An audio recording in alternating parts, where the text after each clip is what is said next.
Good day to you. Today is January 23rd, and the topic, broadly speaking, is South America. So let me say that most of us, I suppose, in school learned about the Monroe Doctrine, which pretty much said that Latin America was the U.S. sphere of interest. And at various times in history, we have made a point of that. For example, during the Cuban Missile Crisis, that, the Western Hemisphere is America's area and others should not intervene. I say this by way of backdrop, and another kind of backdrop issue is that we talk about Latin America all the time, and Latin America encompasses South America and Central America. And of course, the idea of Latin America comes from colonial times in the language, right? Spanish, Portuguese are Latin-based languages. And in a way, for many people who live south of the border, that to begin with is a little insulting, though they use it, because of course there are very many indigenous languages that people speak, in addition to the European language that is superimposed. And especially the countries south of the border with large indigenous populations, much of the indigenous populations on a daily basis doesn't speak Spanish, but speaks their local languages, their indigenous languages. So then you get the issue of, well, if you're not going to refer to that part of the world as Latin America, you can refer to it as South America and Central America, sometimes Southern America. And that, of course, gets away from the potentially discriminatory Latin phrase. In any event, today I want to talk about South America. I don't want to talk about Central America. Central America is different issues, different dynamics. So I want to confine myself to South America. And while some of you might have traveled a lot or even lived in South America, I think most Americans really have not had much exposure to South America. Maybe you've gone to Patagonia on a trip. You might have gone to Machu Picchu, which is in Peru, right? As we speak, there are tourists stranded in Machu Picchu because of the political uproar in Peru, and all further trips to Machu Picchu have been canceled. But in the past, that might have been a destination. And in our news, we hear relatively little about South America, except when there's sort of a dictator or a problem. So, for example, we heard quite a bit about Perón. Even if we didn't pay a lot of attention to his dictatorships and the Peronistas, maybe we saw the musical Evita, right? Evita being Perón's wife. We heard maybe about Pinochet, the dictator of Chile, who was ousted. More recently, of course, lots has been in the news about Brazil. The voting in of Lula, the ousting of the right-wing dictator Bolsonaro. So occasionally things are in the paper, but not a lot, actually. And it struck me over the years that, for example, if one reads English press, the high-quality press, and things like The Economist, there's far more coverage very often about South America than there is in the United States, which is a little odd considering we consider this our backyard. It's interesting to reel forward, and let me give you a few statistics. Looking at the economy of South America, 67% of the copper in Chile goes to China. 70% of Brazil's soybeans go to China. 60% of Uruguay's beef goes to China. Or to look at it another way, 18% of the trade, of Latin American trade, is with China. So at the moment, China is a much more important force in the economic sphere of most Latin American countries than the United States is, which is pretty shocking, right? Because we think of ourselves as, these are our neighbors, this is down the road, we interact with them, and so forth. In point of fact, the economies of South America are heavily interlinked with China right now, more so than with the US. Now, this is different in Central America. In Central America, including Mexico, the US is much more prominent economically than China or Russia or anybody else. But in South America, while most of us haven't been looking or paying any attention, China is deeply embedded. It's deeply embedded for the normal Chinese trade reasons. They need the copper, they need lithium, they need mineral wealth that can be acquired in South America. And trade, many countries heavily trade with China. For example, Germany does. For example, the United States does. So maybe it's not surprising that Latin America does, or for that matter, I'm sorry, I shouldn't use Latin America, South America does. But I think it comes as a surprise to most Americans that the main trading partner in South America happens to be China. Is this a good thing or is this a bad thing? One can argue about it. It's probably a good thing for the residents in South America. Is it a good thing from the perspective of US influence in South America? Probably not, because economic relations and trade relations are very often the foundation for influence and relations of various kinds. So I think while we haven't been looking, either as citizens or for that matter government, South America has looked elsewhere for its trade relations. And with Chinese trade relations come with loans that have to be repaid, circumventing, for example, the World Bank and the International Monetary Fund. There are some countries, for example, Argentina, which is heavily embedded in loans from the International Monetary Fund. But many of the South American countries have loans of one kind or another, some, as is the case in Africa and elsewhere, infrastructure building by the Chinese, and so on.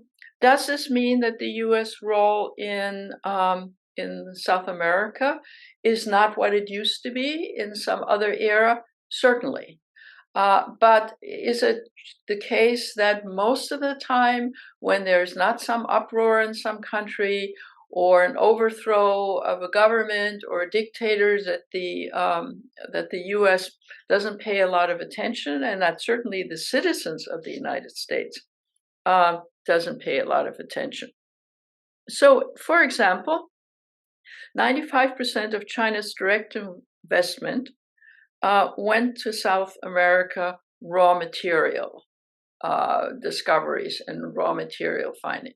So on the one hand, there's trade for all kinds of things, but on the other hand, the investments on the part of China, 95% of China's investment in South America, in fact, happens to be linked to the finding of raw materials.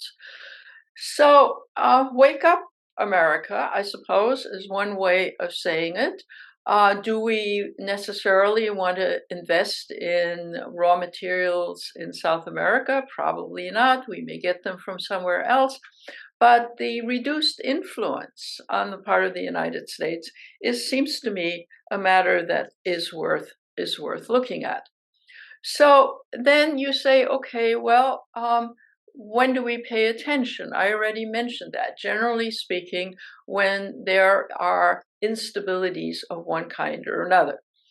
Now, instabilities come in different kinds. Instabilities come in economic reverses.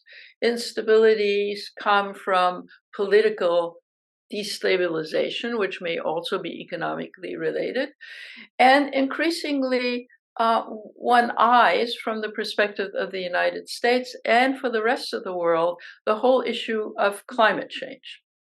So, for example, one is nowadays deeply concerned about the Amazon, which is one of the two big sinkholes for carbon, the other being in the Congo in the middle of Africa, right? And the previous Brazilian government allowed the tropical rainforest to be mowed down very rapidly, and farming for soybeans and cattle and other things were replaced the trees. The current administration, the Lula administration, is trying to rectify that. So we can talk a little bit more about different political actors in some of these countries have a different relationship to the problematic of climate change. Why do we not pay attention when there is no instability? Well, because we don't have huge amounts of interest by and large.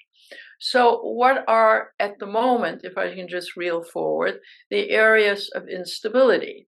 Well, they have been for some time Brazil, and as I just said, Brazil is very important in terms of climate change and concern about what's happening to the tropical rainforest. So to some extent, American policy interests, as well as, I guess, popular interest in Brazil, has not just been that Brazil has had a nasty right-wing dictator, but also that bad things were happening, quote unquote, in terms of climate harm and climate change. Who else have we been looking at over a longer period of time? Venezuela. Dictator Chavez in Venezuela and his subsequent leader of Venezuela. Why are we so interested in Venezuela? Well, because of oil. There we actually have a resource interest, okay?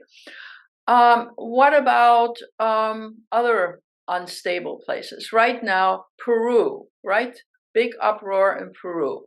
The uproar in Peru, in some ways, doesn't look very distinct from the kind of right-wing, left-wing populism that is fashionable nowadays in much of the world, because people are unhappy with their situation.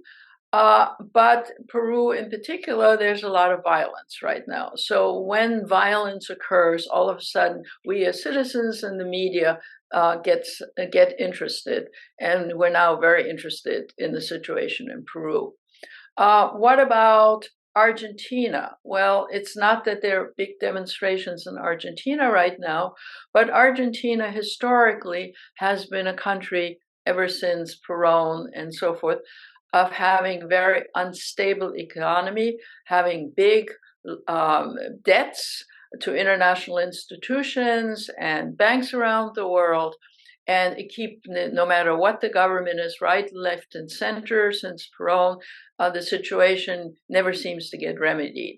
So Argentina right now has huge inflation again, huge need for external resources, and that could also lead to more political instability of one kind or another.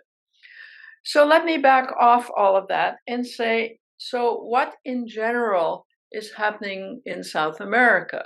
What in general is happening in South America is that the poor get left behind, as happens in many other parts of the world. And who are the poor? Well, the poor in most countries of South America are indigenous people, not entirely, but indigenous people. So there's a sort of, on the one hand, South American countries have modern capitals. If any of you have visited them, they're totally modern, look very European. In the case of Argentina, totally European looking. Buenos Aires, totally European looking, but also the capitals of most South American countries look very European, very modern, and so forth. Then you get into the slums of the cities, but also you get into the countryside, and people's circumstances have not really improved very much. So let's take Peru right now. and talk for a couple of minutes of Peru, which could be a poster child for some other South American countries. Peru used to have dictators. It went through a democratic phase in the first half of 2014, roughly speaking, and some years past then.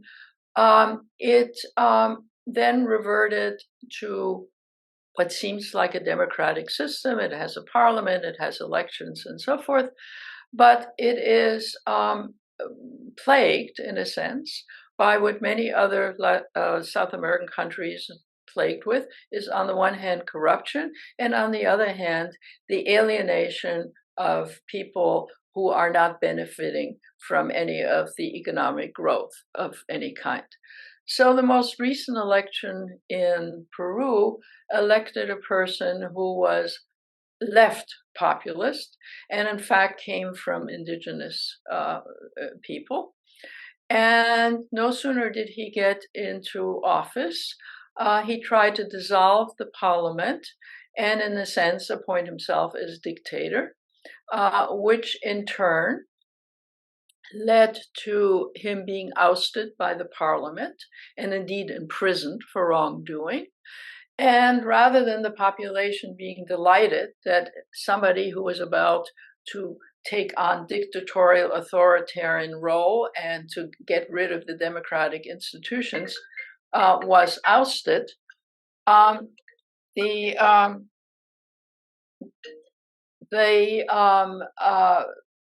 an uproar.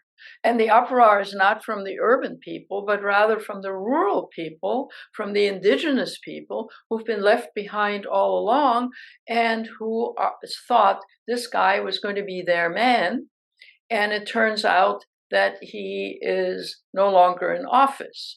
Now his vice president has taken over, but she's from the same party, and she has used pretty hard police and military resources.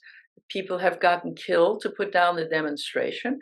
So now the country is, to put it mildly, in a total mess with demonstrations, people getting killed.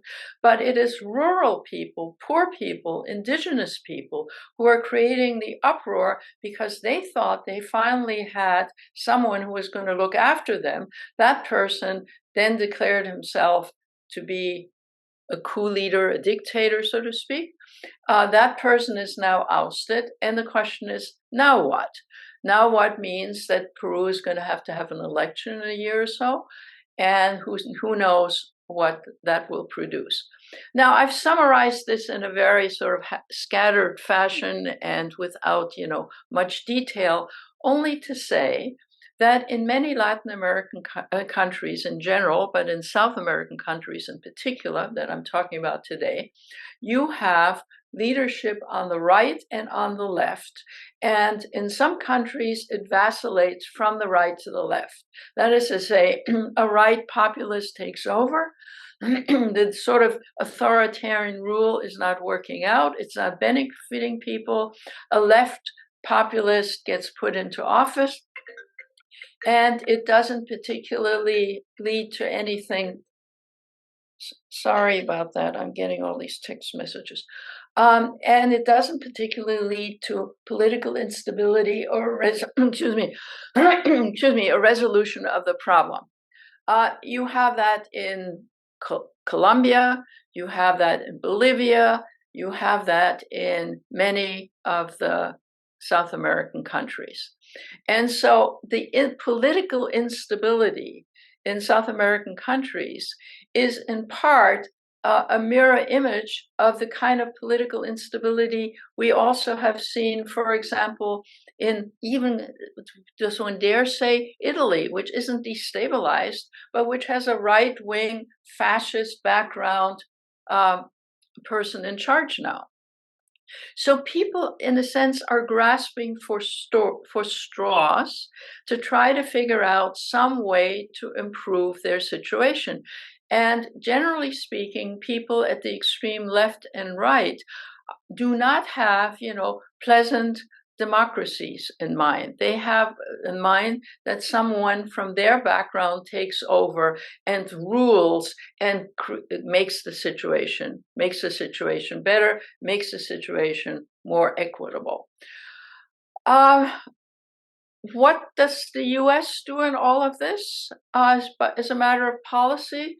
So far, basically wring its hands, right? In the case of Venezuela, of course, applied sanctions. Although then, when now oil shortages and so forth, we're talking to them again. In the case of, let's say, Peru and Brazil, to wish the new leadership well. I mean, Lulu is not a crazy, left of center person, but he is a lefty, right? And so the rights will say, our rights are not protected. Are we happy that Lulu is in charge? Yes, of course. Are we concerned about climate? Yes, we are. Will he do something about it? He will try. So that seems to be an improvement.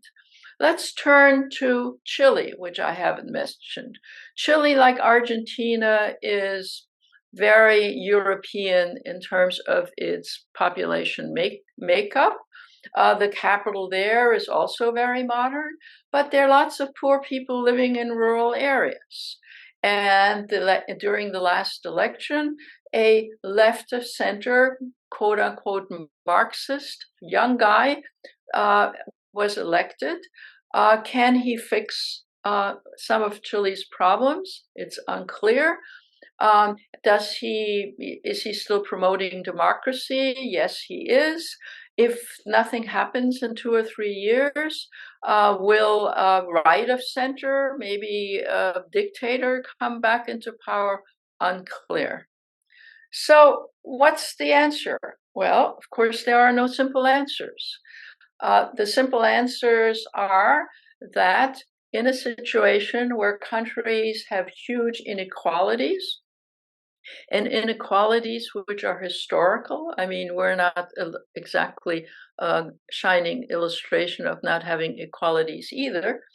And especially where ethnic makeup has a major role to play, you are in the 21st century in a situation where people will say, gee, we're looking on the internet, we have access to the world, and we won't put up with this. And can outsiders play a role? Of course, they always can, and they always do.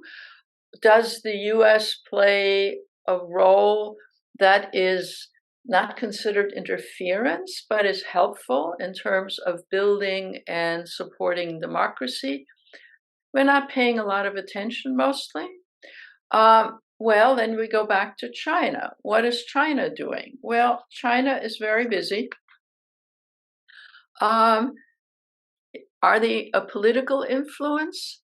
Not totally clear. China tries not to get involved in the domestic politics of countries. But on the other hand, it's also not clear that when you become a dominant economic actor in a country, that you will not make bargains with the elite that give you access to the raw materials you're interested in. And do they represent the poor farmers of the countries? Not precisely. So China's entry into the life of South America needs to be seen as both complex, obviously interesting, but also it should be a wake-up call for US policy of getting a little bit more engaged in South American affairs, not in a sense of interfering, but in a sense of investments in their climate change, environmental issues. And many people who are experts in South America say that at this particular point, the best way for the US to have influence in Latin American countries, but more specifically in South American countries, is to open our gates to students to American universities. That the one major variable in terms of good relations and ties with the US is to have American educated people in most of these South American countries. And that has been a concern of people in those countries, but increasingly, as I said, even American scholars of South America saying, for heaven's sake, you spend all your time arguing about immigrants and refugees and so forth, and you're not paying any attention to making it possible for large numbers of South American people to come study in the United States, because this provides the linkages that the US needs. It can't compete with China. It certainly should not be, in the middle of intelligence operations in most of those countries. It is involved in places like Colombia and Bolivia in terms of the drug trade that I haven't really addressed today a whole lot, but that is also an issue, of course. But having linkages between South America and America that are constructive, that deal with educational linkages, investments in the human component of life in South America is really, really important. And here, there is a certain amount of racism involved, namely, not just the people of European origin in those countries, which are mostly the elite of most South American countries, but rather many of the indigenous population, which is perfectly capable, has in some cases had decent secondary school education, and which would profit from developing linkages with the United States.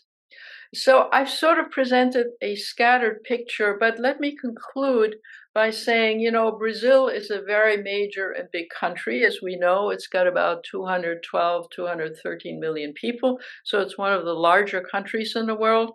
Let me just rattle off the population of other countries in Latin America. In South America, Colombia has 50 million, Argentina about 45 million, Peru, which we talked about about 34 million, Venezuela about 30 million, Chile about 20 million, Bolivia, which is a fairly large landmass, only has 12 million, Paraguay 7 million, Uruguay, a tiny little country, 3 million. So you run from one of the major population countries in the world to tiny little countries, and I haven't even mentioned those tiny little French-speaking countries on the northern coast of South America. So there's huge variation in terms of populations, natural resources, and the makeup of the population. In Argentina, for practical purposes, everybody's of European origin. They killed off, the settlers killed, and the colonizers killed off almost all the indigenous people. I'm not suggesting there are no indigenous people, but they're very few. In countries like Ecuador, Peru, Bolivia, Colombia, you have a very large percentage of indigenous people. And in a country like Brazil, which we know from, I suppose, going to school in this country, you have people of European origin, you have people of African origin, of Asian origin, and including some indigenous people. So Peru is a very multi-ethnic, multi-origin society. Brazil is a very ethnically diverse country, but it should not be lost on us that even in Brazil, the top layer of the elites are heavily of European origin. And therefore, when you go into the slums, even of the large urban city, you get a situation where people are of more mixed racial and ethnic origin. And my final point is that something is happening in South America that's happening elsewhere in the world, namely urbanization. In many countries, somewhere in the neighborhood of 80% of the population lives in urban areas, not in rural areas. All the more reason why rural people who support farming and include many indigenous people are totally left behind. And in urban areas, people who are poor and living in the slums are also left behind. But the urbanization of the world, which is also happening in Africa and Asia and elsewhere, is also happening in South America. And that brings it with it a political dynamic, and not just a political dynamic, but choices made in the urban areas for the rural people. And when the divide is much more European origin in the urban areas, and people of indigenous background coming in and or being left behind, the racial splits, the ethnic splits, the linguistic splits tend to play a larger political role. So what I'm saying in summary is it's worth paying more attention to South America. The idea that that is, south of our border and we don't need to think or worry about it is, I think, moot. The fact that another major power, China, is very busy in that continent ought to be of interest to all of us. And the fact that we need a decent policies for South American countries rather than simply wringing our hands whenever you have, violence as you have in Peru right now, or financial disaster as you happen to have in Argentina right now. That gets our attention briefly, but the rest of the time, South America is a gray area for the US, and it's too bad, and it shouldn't be. Thank you for listening in today. See you again in 2 weeks.